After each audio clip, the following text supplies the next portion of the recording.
आज हम एक ऐसे खानदान की कहानी में गहराई तक उतर रहे हैं जो अंदर से बिल्कुल टूट रहा है।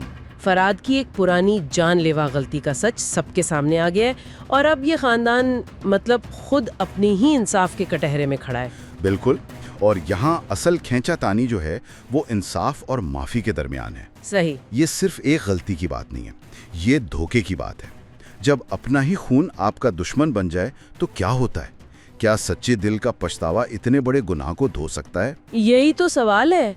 तो शुरुआत होती है एक अल्टीमेटम से, जहान की तरफ से। हाँ, जहान, जिस पर फराद ने हमला किया था, वो अपने ही कजिन के साथ एक दस्तरखान पर बैठने से साफ इनकार कर देता है। और ये सिर्फ खाने का बाइकआउट नहीं है, इस तरह के खानदानी ढांचे में ये एक बहुत बड़ी बात है। मतलब ये एक अलामती ऐलान है कि फराद अब खानदान का हिस्सा नहीं रहा। बिल्कुल।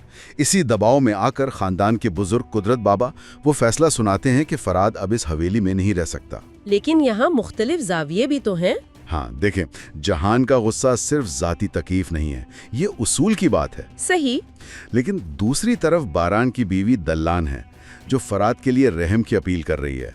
वो कहती है कि लोग बदल सकते हैं, खास तौर पर जब उनकी जिंदगी में गुल जैसी मोहब्बत आ जाए। बिल्कुल। और बारान बीच में फंस गया है, एक तरफ भाई का दर्द, दूसरी तरफ बीवी की रहम की अपील। लेकिन इस मायूसी में भी उम्मीद की एक किरण नजर आती है आखिरी मंजर में। हाँ, जब बारान और दिलान मिलकर जहान से बात करने का फैसला करते हैं।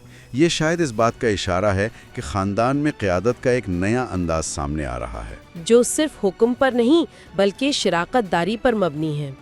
तो अब खानदान एक दौराहे पर खड़ा है। फराद का मुस्तकबिल गैर यकीनी है, अंदरूनी रिश्ते नाजुक हैं और एक बैरूनी दुश्मन हमले के लिए तैयार है।